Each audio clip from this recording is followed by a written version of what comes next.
खोनानो मोनदों बिथाङा बबेबा पलिटिकेल पार्टिजों जुरित'नो आरो आंखौ दाबि धमखि बिथाङा होदों आं पलिटिकेलनि मानसि नों आंखौ जेबो खालामनो हाया। आं खोनानायाव बिपिएफ पार्टिजों बिथांखौ दं होनना खोनादों आङो।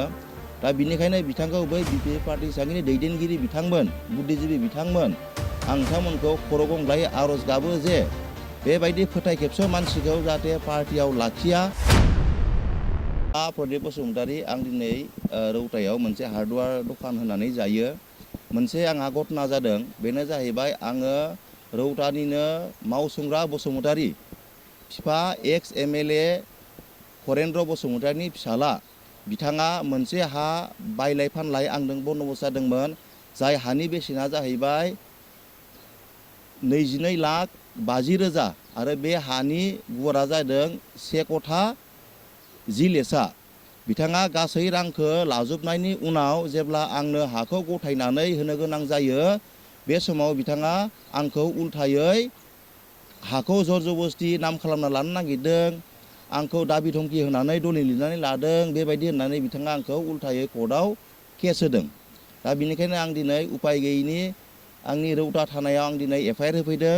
लोगोसे आं मोनसे बेखौनो पाब्लिकनो मेसेज हरनो सानदों जे बे रोखोमनि गाज्रि मानसि फोथाय खेबस' मानसिखौ जुदिके रावबो दा फोथाय। आरो बिथांखौ आं खोनानो मोनदों बिथाङा बबेबा पलिटिकेल पार्टिजों जुरित'नो आरो आंखौ दाबि धमखि बिथाङा होदों आं पलिटिकेलनि मानसि नों आंखौ जेबो खालामनो हाया। आंहा बहुत गोदोर पलिटिक्सजों लिंक दं। बिथाङा बिसिनि खोथाखौ आंनो आंनि खोथानि सिगाङाव बिथाङा आंखौ धमखि होदों। दा बिनिखायनो जाय पलिटिकेल पार्टिजों बिथाङा दङ आं खोनानायाव बिपिएफ पार्टिजों बिथांखौ दं होनना खोनादों आङो। दा बिनिखायनो बिथांखौ बै बिपिएफ पार्टि सिगांनि दैदेनगिरि बिथांमोन बुद्धिजिबि बिथांमोन आं बिथांमोनखौ खर' गंग्लायै आर'ज गाबो जे बेबायदि फोथाय खेबस' मानसिखौ जाहाथे पार्टियाव लाखिया।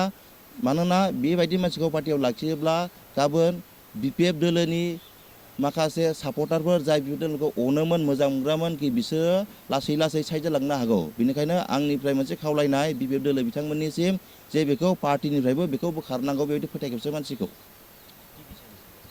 आं दा बेखौनो लुगैयो जे आंनो न्याय नांगौ आरो आं लन लानानै हाखौ बायदों आरो बे हाखौ आं मोनफिननो लुगैयो।